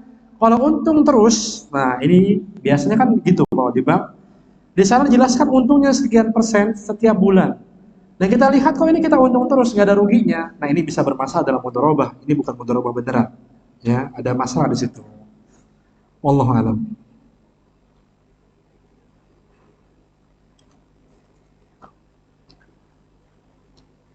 Jika membeli barang online seperti baju, sepatu dan lain-lain riba atau tidak? Tidak riba, nggak masalah, ya tidak masalah, boleh kayak tadi. Ya kita beli, kan tadi juga sepatu bukan komoditi riba. Sepatu dimakan nggak kira-kira ini? Enggak. Kalaupun dimakan nggak masalah, karena kan tadi dia beda klasifikasinya. Ya. Demikian pula ngutang beras di warung itu riba atau enggak? Ngutang beras di warung riba atau enggak? Kontan bayarnya? Ya enggak, beda klasifikasi tadi. Wallahu a'lam. Gimana kalau kita beli di warung, kembaliannya belum ada? Bu, saya beli ini bu, waduh belum ada kembaliannya, ini uangnya aja. Akhirnya uangnya dibawa pulang pembelinya, apa hukumnya?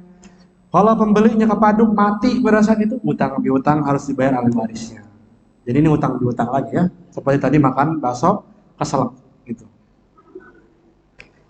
Apakah hukum jual beli berlian yang diikat emas terkena syarat? Betul. Yang penting ada emasnya, maka harus kontan. Ya, harus kontan. Maka di sini kita beli di sini yang penting ada emasnya ya. Selama itu emas, ya, logam mulia, emas, maka harus kontan pada saat itu. Barakallahu fikum. Bagaimana melalui sistem COD belanjanya? Tadi boleh ya, yang penting bukan sistemnya dropship, yang bukan agen. Nah, ya. Jika kita pinjam uang ke bank riba atau tidak? Riba apa enggak? Hah? Riba apa enggak pinjam uang ke bank? Yakin riba? Ya, pelan-pelan. Riba? Enggak. Selama dibalikinnya sama, dibalikinnya sama enggak? Boro-boro. Ada bunganya enggak? Pasti. Udah, mati itu enggak boleh. Ya. Tidak boleh kalau kayak gitu. Mau minjem sama siapa aja. Bahkan jangankan ke bank ya. Kepada ustadznya ustadz aja itu. Ustadznya ustadz. Pak ustadz saya pinjam duit 1 juta. Sip, balikin 1.200 ya. Riba apa enggak? Riba. Ya, seperti itu. Yang penting tadi kita lihat kalau minjem uang, nanti belum kita jelaskan memang ini ya, di pembagian yang kedua. Beli mobil kredit. Nah, kreditan nanti kita jelaskan juga di bab yang kedua. Tadi boleh, insya Allah kredit itu selama tidak ada denda keterlambatan. Nanti kita jelaskan. Allah.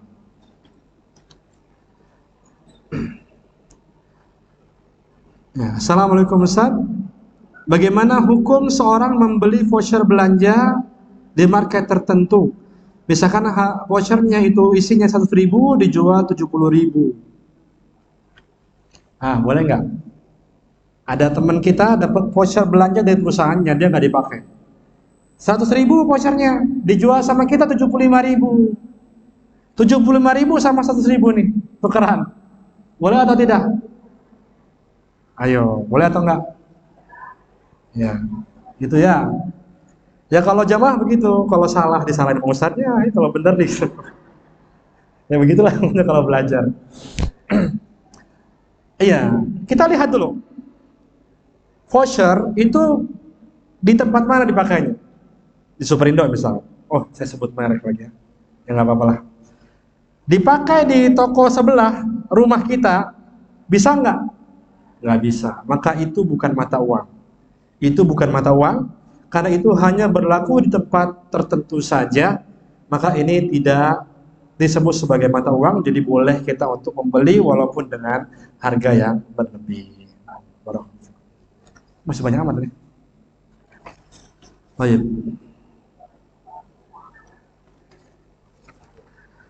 Assalamualaikum warahmatullahi wabarakatuh. Waalaikumsalam warahmatullahi wabarakatuh.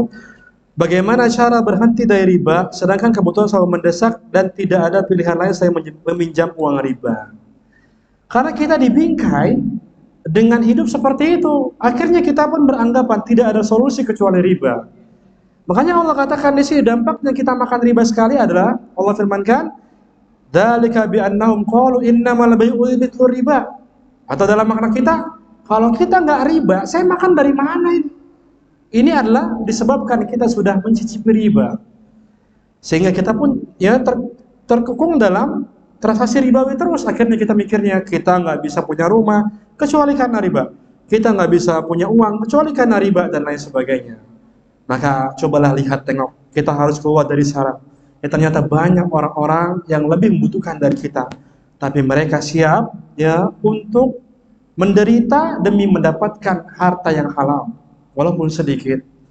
Maka insya Allah dengan ini mudah-mudahan kita bisa untuk berhenti.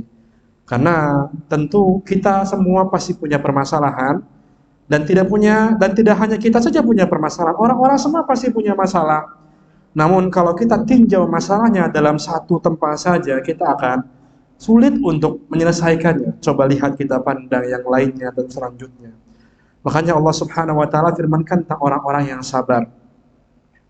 Ya, tentang orang-orang yang sabar, ya di mana sabarnya meninggalkan keharaman dari Allah Subhanahu wa taala. Allah firmankan wa ardullahi wasi'ah. Kalau kita anggap kita yang paling terpuruk, kalau kita anggap gak punya solusi, wa ardullahi wasi'ah, ingatlah bumi ini sangat begitu luas. Lihat tuh orang yang lebih menderita daripada kita, tapi justru mereka semangat mencari yang halal. Tapi kenapa kita yang alhamdulillah fisiknya masih bagus, kita masih untuk mudah-mudahan memakan harta riba, dan malah kita mengatakan tidak punya solusi lain kecuali riba. Ya, maka riba ini bukan solusi. Ya, riba ini adalah polusi dunia maupun di akhirat. Maka tentu meninggalkan riba, kemudian karena kita terpuruk, pasti kita akan merasakan terpuruknya. Tapi ingat, terpuruk dunia tidak ada apa-apanya ketimbang kalau nanti di akhirat. Maka mudah-mudahan dengan ini motivasi kita ya, sabar. Wa ardullahi wasi'ah. Innama yuwaffas sabiruna ajrahum bighairi hisab. Ingatlah, luas sekali bumi yang Allah ciptakan itu. Kita lihat bagaimana orang-orang di sana lebih terpuruk dari kita. Sesungguhnya orang yang sabar itu tidak ada batasan dalam pahalanya. Luar biasa itu orang-orang sabar. Nah, hanya sabar dalam musibah, demikian pula sabar dalam meninggal maksiat kepada Allah Subhanahu wa taala. Apa hukum arisan uang tanpa biaya admin? Arisan itu boleh. Dikocok dulu boleh atau enggak? Boleh. Pakai spinner, pakai spin itu. Kan ada tuh aplikasinya ya. Boleh atau enggak? Boleh enggak ya? Dan nanti Anda cek lagi, Anda khawatir salah ya. Karena kan tidak boleh dengan dadu ya. Dadu tidak boleh. Ya, yang menggunakan dadu, tapi ini bukan dadu sepertinya. Tapi tentu ini Anda cek lagi tentang spinner itu kan. Hukumnya. Karena kan Islam itu sudah menjelaskan tentang catur, main catur ya. Main dadu itu ada hukumnya. Nah, yang spinner ini Anda nanti dicek lagi, khawatir salah. Tapi intinya, arisan itu boleh. Demikian pula dikocok orang yang keluar pada saat ini pun boleh, tidak masalah insyaallah ta'ala. Tapi akadnya adalah hutang piutang murni. Nah, sehingga ketika ada kelebihan, ini adalah riba. Yaitu bagaimana kelebihannya? Yaitu ada orang sebagai pengurus arisan, demikian pula dia ikut arisan juga. Emang masalah? Sebenarnya nggak masalah. Cuma dia terkadang motong duit arisan yang didapetin oleh yang lainnya. Riba ini. Atau kita ngasih hadiah buat dia, ini pun riba. Tidak boleh. Jadi kalau mau arisan, kita yang megang, baiknya kita di luar aja, nggak usah ikut arisan yang situ. Kita yang ngelola. Kalau kita ngelola, kita ngambil admin nggak masalah, kita ngedapat hadiah pun nggak masalah. Begitu ini kalau arisan uang. Tapi alhamdulillah tadi tanpa biaya admin ya, maka ini boleh insyaallah ta'ala. Arisan barang. Arisan barang pun boleh, tapi harusnya dikeluarin duitnya dulu. Jangan langsung barang. Kenapa? Karena kalau barang, yang namanya barang pasti harganya berbeda ketika bulan ini dengan bulan yang besok. Misalnya contoh, ayo kita arisan iPhone. Ya, iPhone berapa sekarang udah? 17. Ya, iPhone 17 bulan ini dengan bulan besok sama nggak harganya? Enggak. Nah, kalau arisan barangnya iPhone, setiap dia keluar dapat iPhone langsung riba namanya.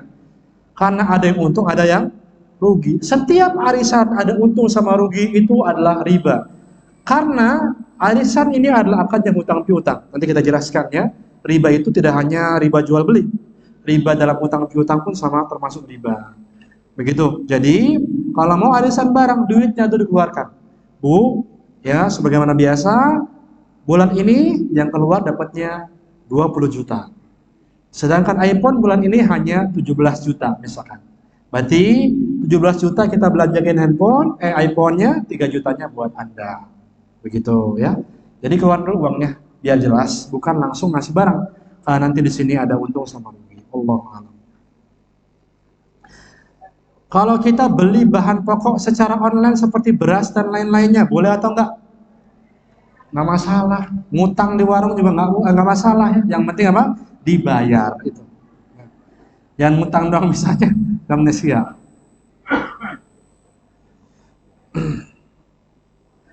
Assalamualaikum waalaikumsalam. Anak saya kerja di suatu bank. Suaminya kerja di bank syariah. Apakah pemberian uang anak saya mengandung riba untuk ayahnya? Bagaimana menyampaikan kepada anak untuk yang kerja di bank tersebut itu adalah riba? Nah, barakallahu fiik. Jadi yang sudah kami sampaikan bahwa saya sedikit itu halal lebih berkah ketimbang banyak, tapi tidak halal ya. Dan kita ketahui bahwasanya di bank ya karena adalah untuk pinjam di sana, maka penghasilannya itu ya dari sana juga. Kemudian di sana sebagai saksi utang piutang yang ada kelebihannya atau yang lainnya kita khawatirkan. Ya sedangkan syariat kita melarang akan hal tersebut, tidak hanya pelakunya, demikian pula saksi dan juga tukang tulisnya. Nah ini sudah mengarah ya. Maka di sini para ulama kita, demikian pula para asatidz kita, mereka bersepakat untuk tidak mengizinkannya bekerja di tempat tersebut. ini ya, karena emang itu banyak ribanya dan penghasilnya dari situ. Jadi ketika sudah seperti ini, anak sudah bekerja di sana, maka nasihatin. Nah, kamu kerja tempat yang lain saja, ini lebih berkah. Kita nasihatin dengan cara yang baik. Dan memang bagusnya kita suruh resign langsung sekarang. Ya, kamu resign iya sekarang. Ya kalau bisa kayak gitu. Cuma memang kadang kan tidak bisa, ya. Apalagi tergantung dengan keimanan seseorang. Maka jika kita nasihatin, tolong kalau kamu dikontrak sekarang sampai bulan misalkan tahun ini, tolong jangan diperpanjang. Begitu. Karena memang para ulama kita itu membolehkan seorang yang bekerja di sana dan masih dikontrak dan dia khawatir ketika dia keluar nanti akan ada madorot yang besar. Karena kan terkadang ketika keluar itu harus bayar penalti. Saya pernah didatangi oleh orang yang ingin resign, kemudian ditanyakan kepada saya, penaltinya berapa? Puluhan juta kalau tidak salah pada saat itu. Saya kaget pada saat itu, saya harus bayar segini Ustaz, saya pengen resign, tapi bayarnya segini. Bagaimana? Sedangkan saya belum bisa untuk bayar dan lain sebagainya. Maka fatwa para ulama kita, kalau memang kita masih belum siap iman kita untuk memutuskan secara 100% pada saat itu, maka kita, baiklah kita untuk menjalaninya dengan tidak ridho sampai kontrak berakhir, dan kita hanya mengambil uang untuk kita makan aja. Ya selainnya kita sedekahkan karena ini bukan uang kita dan jika ini uangnya bermasalah. Maka di sini yang terpenting adalah seorang bapak untuk berikan nasihat kepada anaknya. Kemudian jangan lupakan doa, karena doa yang paling diijabah oleh Allah Subhanahu wa taala adalah da'watul walid liwaladih, yaitu doa seorang ayah untuk anaknya. Dan semoga dengan ini anaknya mengetahui tentang riba dan bisa resign dari lembaga keuangan tersebut ya. Dan semoga dengan ini kita bisa mendapatkan keberkahan dari Allah Subhanahu wa taala ya. Dan ingat ya, Allah yang Maha membolak-balikan hati. Sesering apapun, secanggih apapun kita menyampaikan, tapi kalau kita lupa sama Allah, bagaimana untuk bisa sampai ke dalam hatinya? Maka jangan sampai kita hanya menasehatinya dengan lisan, tapi lupa berdoa kepada Allah Tabaraka wa Ta'ala. Maka doakanlah mereka. Dan adapun uang yang kita terima, tadi sudah disampaikan di tiga pertanyaan yang tadi dijelaskan ya, yaitu kita nggak ikut transaksi, ini beda transaksi ya, biarlah dia dengan transaksinya yang berdosa, adapun kalau kita dengan dia ini adalah pemberian, tidak masalah. Sebagaimana Nabi SAW pernah memakan harta zakat dari Barirah, budaknya Aisyah. Nabi itu nggak boleh makan harta zakat dan beliau mengatakan alaiha shadaqah walana hadiyah. Untuk Barirah ini adalah harta zakat, tapi Barirah sudah memberikan kepada saya berbentuk makanan, maka ini adalah hadiah buat saya. Transaksi udah beda gitu. Yang ini adalah transaksinya adalah tadi sedekah atau zakat, bagi Nabi ini adalah hadiah karena sudah beda transaksi. Demikian pula antara perusahaan ke anak, kemudian dari anak ke orang tua. Gitu, nah barakallahu fikum. Dan terus ya kita kuatkan iman kepada Allah Rabbul Alamin untuk bisa menangkal bisikan-bisikan dan lain sebagainya tentang riba ini. Karena riba itu kalau cipin sekali, mudah kita ketergantungan dan akan mengatakan saya kalau nggak ngeriba saya nggak bisa hidup. Nah ini adalah diantara buruknya riba, bisa menumpukan fungsi atau bisa menumpukan fungsi akal seseorang. Barakallahu fikum. Ya mari kita untuk terus kuatkan iman, akhirnya kita meninggalkan riba karena keberkahan sedikit lebih berarti ketimbang banyak tapi tidak halal. Barakallahu fikum. Kita akhiri kajian kita pada hari ini. Subhanakallah wa bihamdika asyhadu an la ilaha illa anta astaghfiruka wa atubu ilaik. Kurang lebihnya saya mohon maaf, ada beberapa pertanyaan belum saya jawab. Mungkin nanti dengan asatidz yang lain karena di luar tema. Kita akhiri. Assalamualaikum warahmatullahi wabarakatuh.